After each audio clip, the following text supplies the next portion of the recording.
äratus.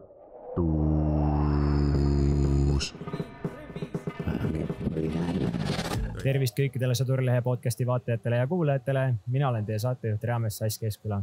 Tänases Sõdurilehe podcasti episoodis oleme tulnud Tapale rääkimaks Briti sõjaväe kapteniga. Räägime natukene, mida ta siin teeb ja natuke ka NATOst.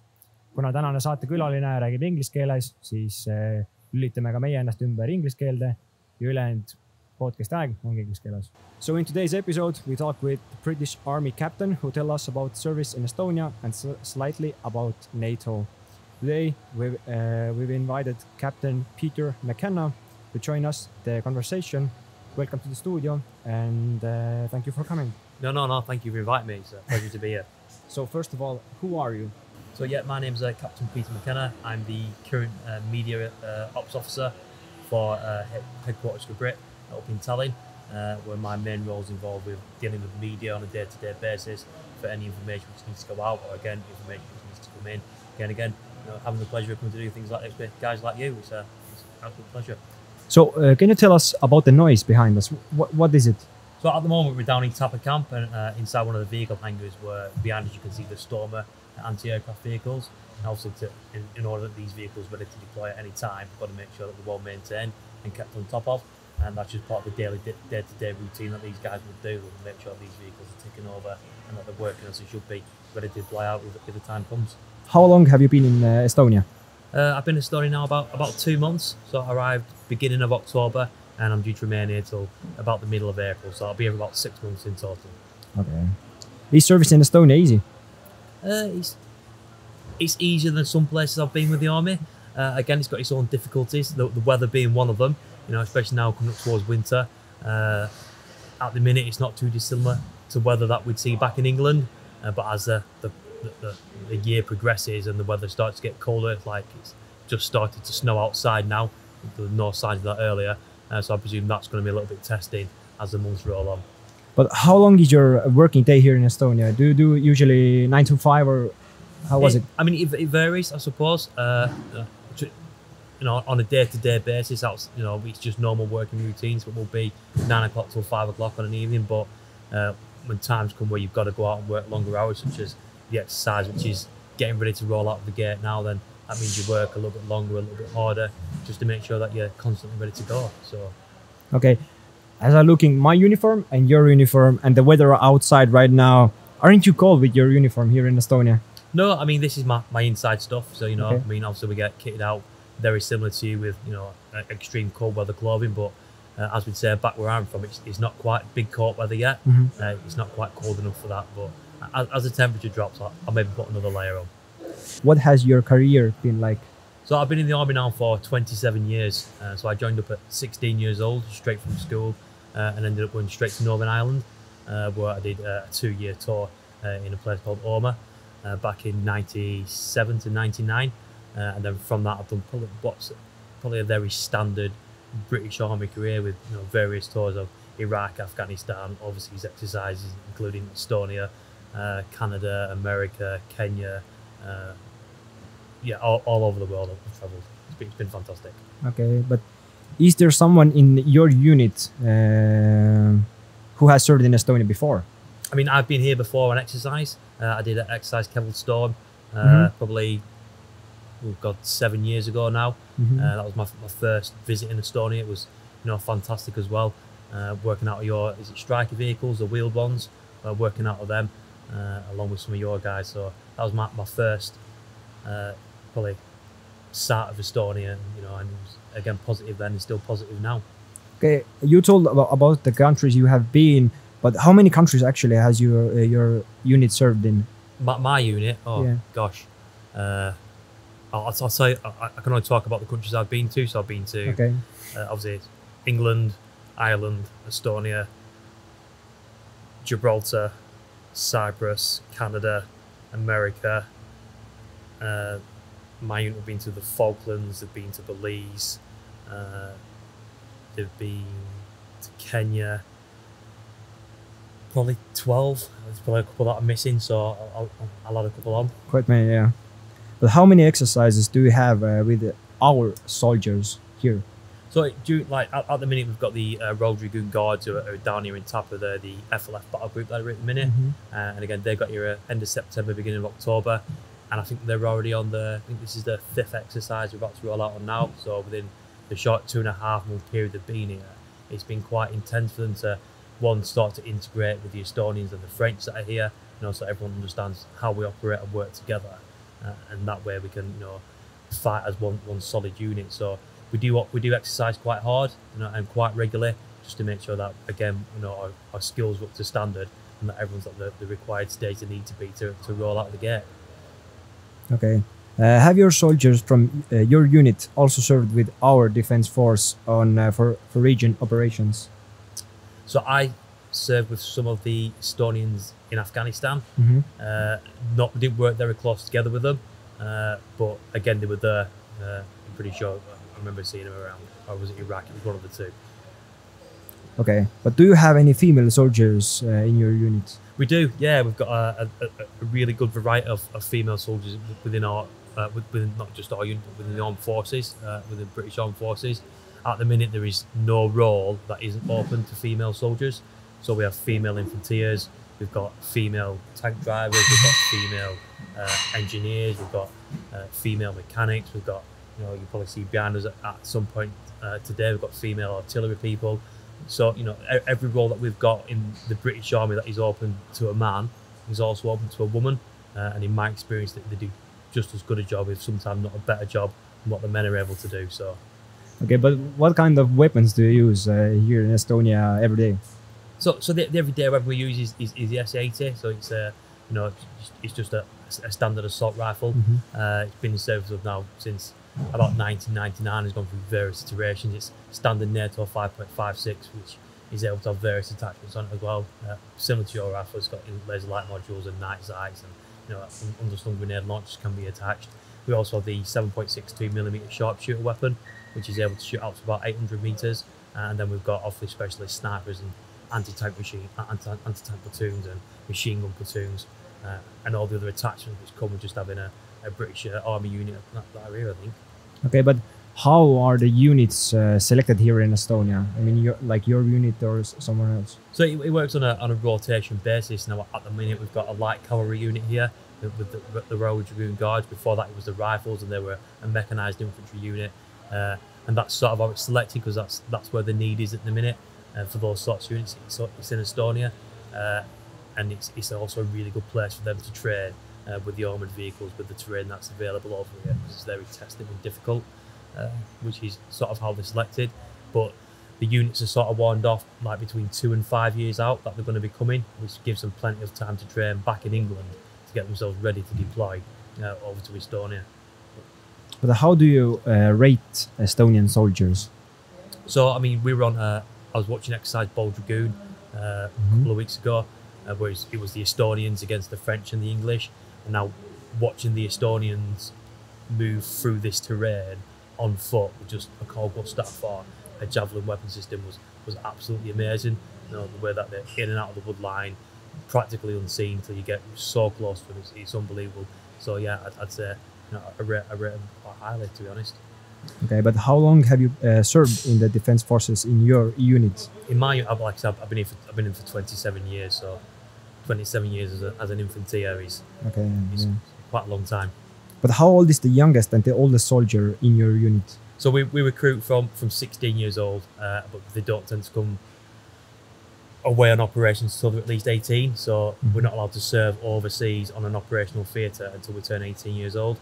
So 18 is probably the youngest person you'll find here in Estonia with us. And with regards to the oldest person, I mean that could be me. I'm 44, so I'm probably up there. But I'd probably say between my age, 44 and 47, is probably about as old as you're going to find over here for a British person still walking. Okay, but have you heard about the rumors about the Estonian ice hole? Have you heard something about it? Is this for the cold weather training? Yeah. Yeah, I'm looking forward to Have that. you done it? No, but I'm trying to get my name down on the list to get out on one of the exercises. When the weather's properly in and not like it is at the minute.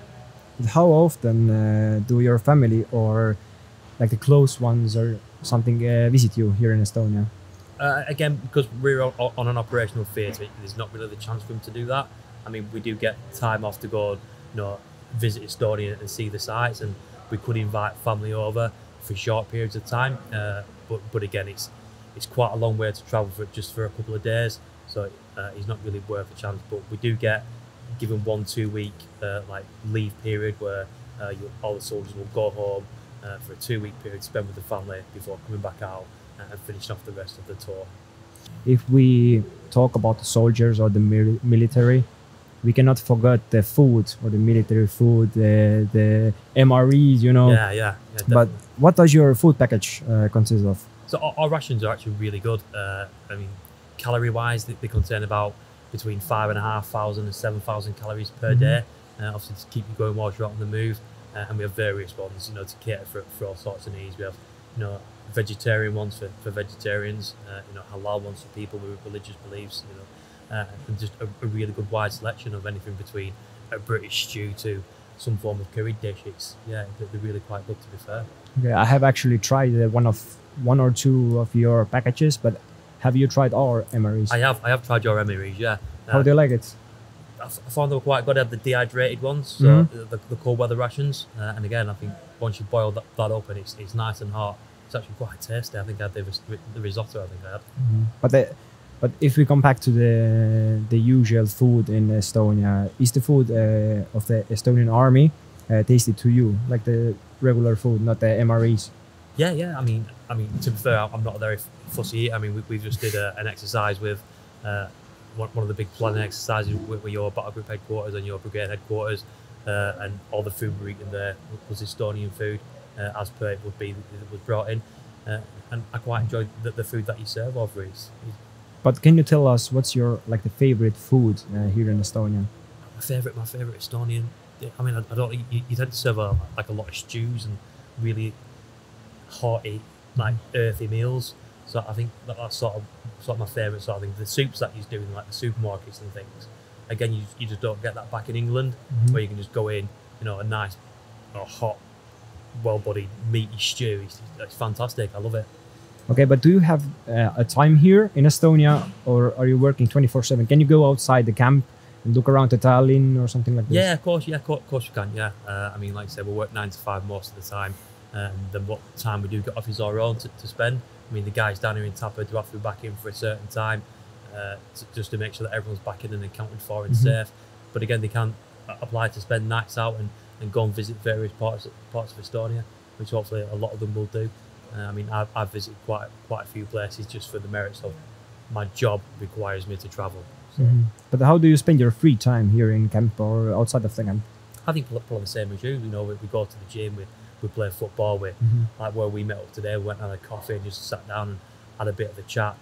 Sometimes it's nice just to relax and not talk about work. But what do you like the most about Estonia? About Estonia? Yeah. So I've just moved from Cyprus. In Cyprus, everything's pretty dusty. It's hot all of the time, and seeing grass is a rarity. So I think just being over in Estonia and seeing all, it reminds me a lot of England, where everything's covered in trees and everything's nice and green and it looks inviting. I mean, and it's that without any hills. So what was the biggest surprise in Estonia when you arrived? I think how flat everything is. I think I probably drove from Tallinn to Tapa, from Tapa down to Latvia, and I think I've yet to see anything that equates to an actual hill. Okay, but do you like Estonia? I think it's absolutely beautiful. Absolutely. Do you also learning Estonian? The language? Yeah. I'm trying, but I'm up to about 3 words at the minute. But what are the words? Well, it's basically I'm like hello and thank you. I think Estonian is classed as the 4th hardest language to learn. Yeah, for a British-speaking person. Okay, but let's move to another topic about NATO. Of course. Is defending NATO eastern border is important for your unit? I think it's not so much important to my unit, but I think important to everybody. And not just the eastern border, but I think just NATO as a concept and defending what that stands for is important, I think, really more than anything. Okay, but why is NATO important for you? I mean, you're away from home, your relatives, your wife. I think it's the reassurance, I think Article 5 of NATO basically states that if you attack one of us, you attack all of us. And I think that's important to show that that still counts for something. And whether it's somebody attacking Estonia and us coming to help, and the French coming to help, or somebody attacking England and then the Estonians come to help, I think that's the important thing. It's sticking to that message that NATO does still mean something, and it is an important factor. Okay, but is NATO ready for a fight right now? I mean, as the world according to Pete, absolutely. I mean, you've just got to look outside the doors now where, literally it's just started snowing and the tanks are moving off to get lined up, ready to move off on an exercise, just to sort of show that we are ready. At any time we can get the people into the wagons, we can give people the ammunition that they need, and we can push out to do the job that's being asked for us if we're asked to do it. So I think NATO is ready. Okay, but can we say that NATO's eastern border is protected? I suppose it depends on how far you want to go down the eastern side. I mean, I'd say with regards to Estonia, I'd say it's as protected as we can at the minute. Obviously, we've got French here, we've got Americans here, we've got British here, we've got the Estonians here. The stuff that you do, especially with this exercise now, where you call the SnapX to call people up, just to show how quickly you can mobilise people. I'd say that message in itself should show that it is protected. And again, if it's not just the people that are here. If something does happen, there's other people that are already on standby, ready to come and step in as well. So, how many times or how long have you been in media operations? So I've been in media operations now for about 6 months. So again, out of the 27 years that I've been in, not very long. So it's still all relatively new to me. Okay. Usually you do the green stuff, but how does it feel to transition to like a military soldier, a media soldier? It's definitely very different. Obviously, like my background is infantry traditionally, and I went through the ranks of being a private soldier all the way through being a warrant officer to then commissioned to being a captain. So I've had a very varied career of doing many different things.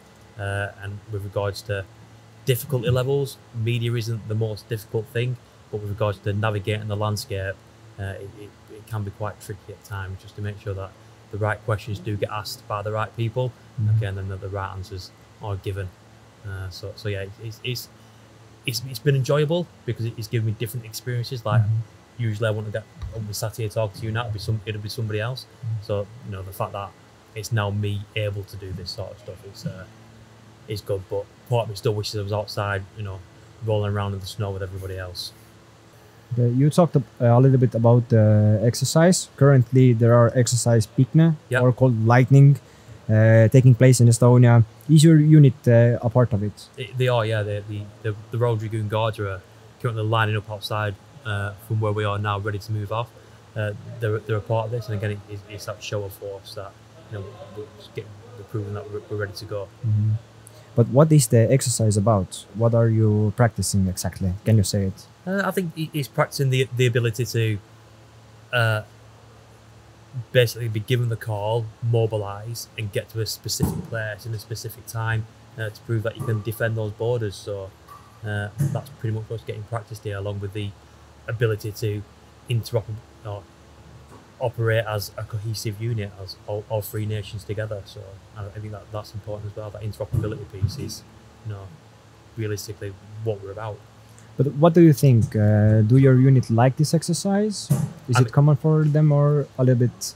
I mean, I've been in the army for 27 years. I can't say I've ever been told I'm going on an exercise and been happy about it. I mean, if I was to say that I was happy, or the soldiers were happy, that would probably be a lie. But will they enjoy it when they're out there? No, but it's not about enjoying it. It's about being ready for what might happen. And unfortunately, until you become comfortable with being uncomfortable, then you're never going to know that you're ready. And that's why we constantly go out, and that's why we constantly train hard, regardless if people like it or not. But Estonia has hosted quite a few large military exercises the last few years. Why is it important to broadcast these exercises? I think it goes back to the message I've been saying throughout. It's probably 3 tier really. The first bit is that readiness piece. It's to show not just NATO that we're ready to deploy as NATO, but to reassure the Estonians that we're ready to deploy, to reassure or warn any aggressors that we're ready to deploy, and that we are constantly ready, you know. And then again, it stems back to interoperability. You know, it's showing that we can operate together as a team, you know, as one unit working together for the same goal. And again, for the exact same reasons, not just for NATO or the British people or the French people or the Estonian people, but you know, as a warning as well, that you know we do take this seriously. We're not just here to, you know, be seen. We are here to train hard and, you know, to fight hard if necessary. But who's the target audience for this broadcasting? I'd say everybody. You know, again, it's the reassurance part to the local populace, to the Estonian military, to the Estonian people, to the British people back home, and to any aggressors, to anyone who does challenge what NATO's for, not necessarily just your neighbours to the east. Okay, but it's Christmas time right now. It is. Maybe you want to say something for viewers or your family? Maybe they watch the episodes. Maybe you have something to say for them. No, I mean, you know, obviously, you know, Christmas is a great time to spend with family. I won't be spending it this year with mine, but again, I've been in the army for 27 years, and it's not the first Christmas I've missed. But hopefully, everyone does have a really good Christmas, you know. And for those little ones about, Santa does come and bring whatever it is that they want them to bring. Okay, that's where we conclude the podcast. I'm your podcaster, Private Size Keskküla. I would like to thank you. I would like to thank our listeners and viewers. If you have any specific topics or guests you would like to hear from, feel free to leave the suggestions in the comments. Follow us on Facebook and YouTube under the name Sõdurileht, and on Instagram kaitsevägi.edf. Thank you, and until the next episode.